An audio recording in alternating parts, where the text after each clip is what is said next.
Welcome to the SWIKE podcast, the only podcast that shares the stuff you didn't know you needed to know about jobs, careers, and life. The SWIKE podcast, the stuff I wish I knew earlier. Hello, everyone, and welcome to SWIKE, the stuff I wish I knew earlier, the podcast. I'm your host, Luki, and I'm delighted to be joined by a guest host, Revant, who will be joining me for a new series called the Students' Corner. So we'll be tackling all sorts of SWIKE-related topics from the perspective of a student. So Revant is an international student, so he'll come from that perspective. And I want to do a bit of an intro episode so that you could get to know him. And we'll probably do this every week or so in order to kind of get some of the discussion going from the perspective of a student. So Revant, thanks for joining us. And why don't you start off a little bit by telling us a little bit about yourself and your background as an international student and why you started getting interested in SWIKE and the stuff that we're doing here. Hi there, I'm a student at University of Toronto Scarborough and I'm currently in my second year. I'm an international student and for me, coming to Canada was a turning point in my life. Leaving behind all my loved ones in Mumbai and starting a new life in a country where I didn't know anyone was a big task, which I had to overcome initially. I used to be quite nervous thinking about that every single time. The reason for joining Luki on SWIKE was because I wanted to share some things with my peers who are in the same situation as me that I've been through earlier and not guided with.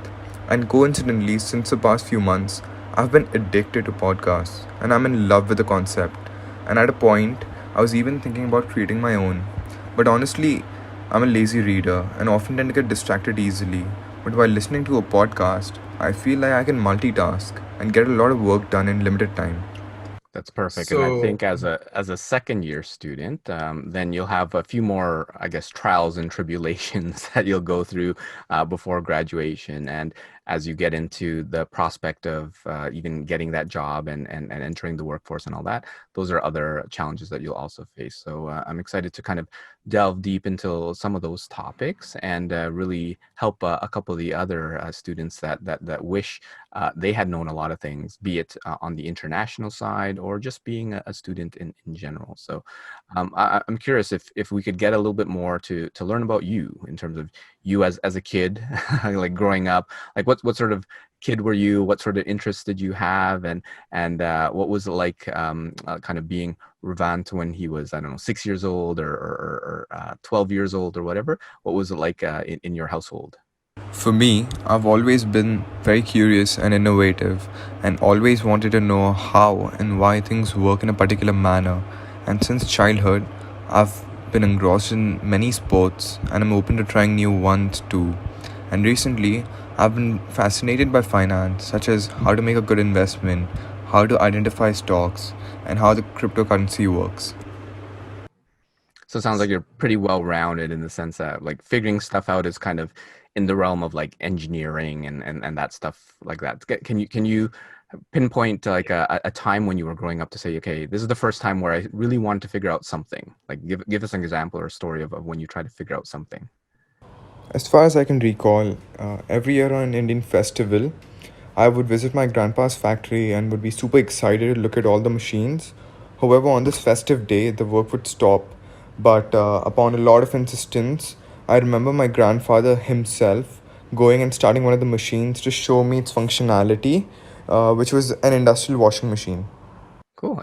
And you talked a little bit about yourself in sports. So yeah, walk us through some of the sports that you play. Like, did you do it and any of them like competitively, or is it just more like a passing thing? And what would you like excel at, or what would you like to try like going forward? So I come from a family of runners. My parents have been running half marathons for more than a decade, which has perceived my interest in track and field. I've got some really good timings in 100 meters, 200 meters, and 1000 meters. But apart from sprinting, another sport that has been constant throughout my life is cricket. Even though I've left my country, like I haven't left that sport, so it means a lot to me. I've always played it competitively, whether it be for my school or my club, and definitely being here in Canada, I'm more open to trying sports such as ice skating or ice hockey, as these sports won't be available in my home country and now is the opportunity for me to try these out. So I'm quite excited about that. That's great. But obviously in Canada, and especially in this kind of climate, sports is a little harder to come by. And then you said that you found an interest in finance. So what's Yeah. the interest there? And is it more kind of on the investment side, or kind of what areas in finance have you been looking and exploring? Since childhood, I've seen my dad investing in stocks, and over the years, I've been introduced to different techniques by my dad. It was only until last year that I actually started investing real money, and that was when my dad had a lot of confidence in me. But before that, all those years, when I was starting off and experimenting, I've used various platforms to invest virtual money in real time stocks. So Revant, I'm wondering if you can share from your experience being an international student, moving halfway across the world. What are some of the kind of top SWIKE, the stuff I wish I knew earlier, that you'd want to share with yourself or other people that are going through the process of becoming an international student and starting their new careers here? If you can kind of give us a couple, maybe your top three, and then we'll take it from there. I feel like my top three SWIKE would be firstly to find a group of like minded people to hang out with so that you don't miss your family too much. Secondly, to have an open mind towards people from different ethnic backgrounds. And finally, find a store that offers you food similar to the taste of your homemade food.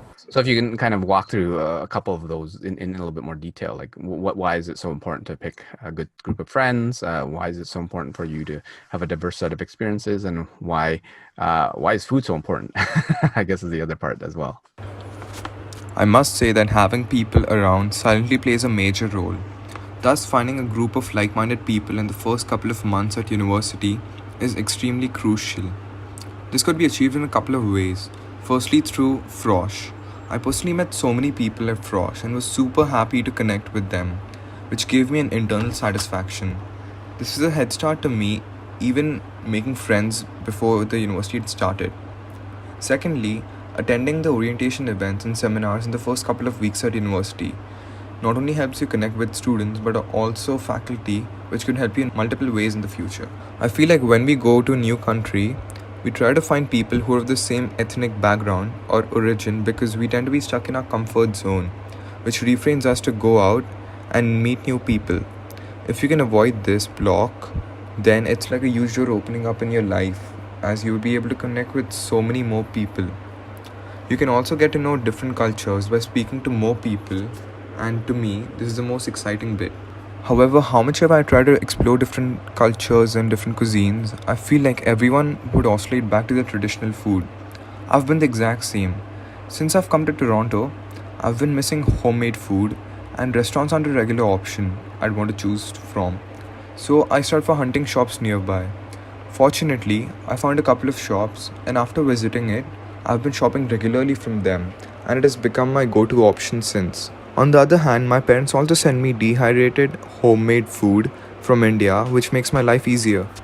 That's amazing. So what I took from that experience is one, like get out of your comfort zone. So for the folks that are moving halfway across the world, getting outside of kind of your traditional kind of native folks, your ethnicity and whatever, and connect with other people within the Canadian culture, other international students or what have you, and really getting out of your comfort zone. And the second part I took is, well, understanding that you'll probably miss home.